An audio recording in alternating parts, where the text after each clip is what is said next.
औज़ुबिल्लाहिमिनश्शैतानिर्रजीम बिस्मिल्लाहिर्रहमानिर्रहीम अल्लाहुम्मा सल्लि अला मुहम्मद व आलि मुहम्मद वअज्जिल फ़रजह। मोमिनीन किराम अस्सलामु अलैकुम व रहमतुल्लाहि व बरकातुहू। मैं आपका खैर मक़दम करता हूँ अपने यूट्यूब चैनल मसाइल और अहल बैत पर। जैसा कि रोज़ाना मुतहरात के सिलसिले से बहस हो रही है, उसके हर किस्म पर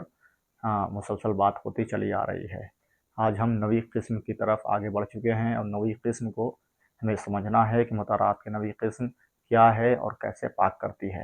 तो देखिए, नवी किस्म जो मुतहरात की है वो है ऐन नजासत का ज़ाइल होना, यानी जो असल नजासत है अगर वो ख़त्म हो गई तो तहारत मुकम्मल हो जाती है, यानी वो चीज़ पाक हो जाती है। तो आइए सबसे पहले सवाल की तरफ चलते हैं कि किन चीज़ों से ऐन नजासत का ज़ाइल होना ही उनकी तत्हीर के लिए काफ़ी है, यानी कौन कौन सी चीज़ें हैं कि जिसकी वजह से ऐन नजासत ज़ाइल हो जाए तो वो पाक हो जाती है। तो अगर हैवान का बदन ऐन नजासत यानी खून या नजिस शुदा चीज़ जैसे नजिस पानी से आलूदा हो जाए, तो अगर वो ऐन नजासत या नजिस शुदा चीज़ हैवान के बदन से ज़ाइल हो जाए तो उस हैवान का बदन पाक हो जाएगा। देखिए, बताया जा रहा है कि अगर हैवान का बदन कोई नजिस चीज़ से आलूदा हो जैसे कि खून, या किसी और चीज़ नजिस चीज़ से आलूदा हो जैसे कि पानी, नजिस पानी, तो चाहे नजिस पानी से उसका बदन भीगा हुआ हो या खून के ज़रिए से उसका बदन नजिस हो गया हो, तो बयान ये हो रहा है कि अगर वो नजासत ज़ाइल हो जाए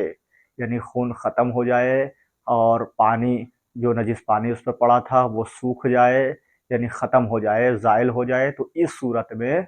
वो बदन पाक हो जाता है, यानी हैवान का बदन पाक शुमार होता है, वो नजिस फिर नहीं होता। उसको धोने की कोई ज़रूरत नहीं है, क्योंकि आप देखिए कि उसे धोना ज़रूरी नहीं है। इसी तरह मुर्गी की चोंच पखाना से आलूदा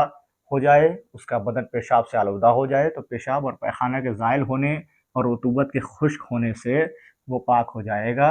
और उसे धोने की ज़रूरत नहीं। इसी तरीके से मुर्गी के चोंच के बारे में बात हो रही है कि जो पैखाना और उसका या उसका बदन जो पेशाब से तर हो जाए, तो इस सूरत में अगर उसकी चोंच से और उसके बदन से वो नजासत ख़त्म हो जा रही है, मतलब ज़ाइल हो जा रही है, ख़त्म हो जा रही है, तो इस सूरत में वो पाक शुमार होती है। उसको धोने की कोई ज़रूरत नहीं है, यानी अलग से धोने की ज़रूरत नहीं है, वह खुद ब खुद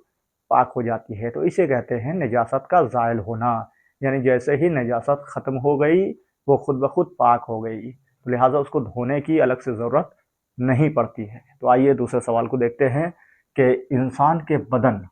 नाक और मुंह वगैरह में अगर बाहर से कोई निजासत लगे तो उसका क्या हुक्म है। देखिए, इंसान के बदन में या नाक में या मुंह में अगर बाहर से कोई निजासत लग रही है तो शरीयत में उसका क्या हुक्म है। तो जवाब यह है कि इंसान के बातनी हिस्से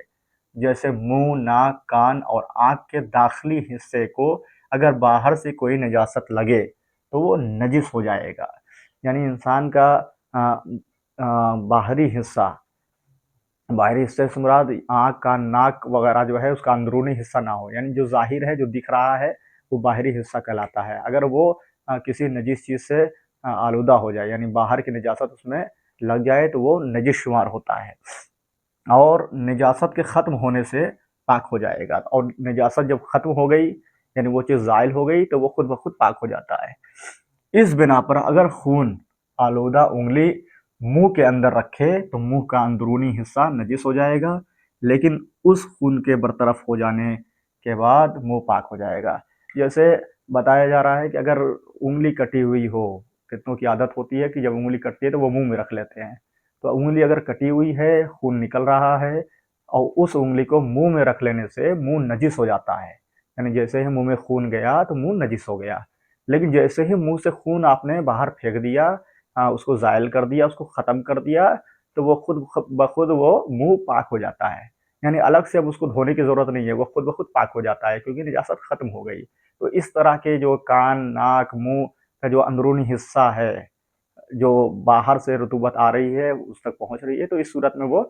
पाक हो जाता है, उसको धोने की ज़रूरत नहीं है, उसे धोने की ज़रूरत नहीं है। जबकि अगर दाखिली हिस्से को दाखिल से ही निजासत लगे तो वो नजिस नहीं होता। इस वजह से मसूड़ों से निकलने वाला खून मुंह को नजिस नहीं करता। लेकिन अगर दाखिली हिस्से से वो नजिस हो रहा है, मतलब अंदरूनी हिस्से से, जैसे मसूड़ा मुंह के अंदर का एक हिस्सा है, अगर उससे ब्लड निकल रहा है, खून निकल रहा है, तो इस सूरत में बताया गया है कि वो मुंह नजिस नहीं होता है, वो पाक शुमार होता है, उसको अलग से मुंह धोने की कोई ज़रूरत नहीं होती है, तो लिहाजा वो पाक शुमार होता है। तो आइए तीसरा सवाल देखते हैं कि इंसान या हैवान के बातनी हिस्से क्या अंदरूनी नजासत से नजिस हो जाते हैं? यानी इंसान हो या जानवर हो, अगर बातनी हिस्सा उसका नजिस है, यानी अंदरूनी हिस्सा अगर उसका नजिस है, तो क्या इस सूरत में उसका नजासत में शुमार होता है, नजिस होता है कि नहीं होता है? तो इस सूरत में जवाब यह है कि इंसान या हैवान के बदन का वो बातनी हिस्सा, देखिए बदन के बातनी हिस्से से मुराद क्या है? जो बाहर से बिल्कुल दिखाई ना दे, यानी अंदरूनी हिस्सा। भाई नाक, कान और मुंह का तो मामला समझ में आ रहा था, जो बाहर से दिखाई दे जा रहा था।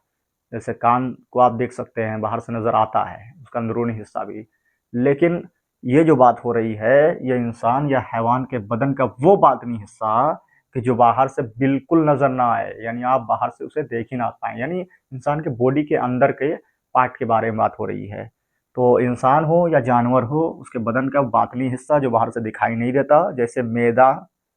आंत या रगें, बैरूनी या अंदरूनी निजासत के मिलने से नजिस नहीं होते हैं। तो लिहाजा जैसे मैदा है, आपका पेट है, या आते हैं, या रगें हैं, तो इस सूरत में ये बाहर की या अंदर की निजासत के मिलने से वो नजिस नहीं होता है। तो ऐसा नहीं है कि बाहर की निजासत उसमें चली गई तो वो नजिस हो गया, या अंदरूनी कोई ब्लड निकल गया तो वो नजिस हो गया, तो ऐसा नहीं है, वो नजिस नहीं होता। इसी बिना पर अगर कोई शख्स नजिस ग़िज़ा खा ले या नजिस पानी पी ले, तो वो भी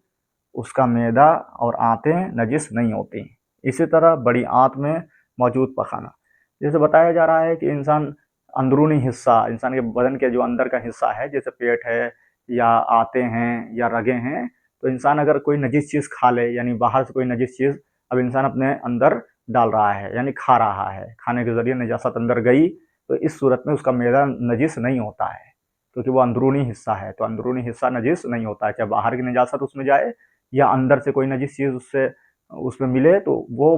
अंदरूनी हिस्सा जो है इंसान का, वो नजिस नहीं होता है। जैसे इंसान कोई चीज़ खा ले, नजिस चीज़ खा ले, तो आंतें नजिस नहीं होती, पेट नजिस नहीं होता। इसी तरह बड़ी आंत में जो मौजूद पखाना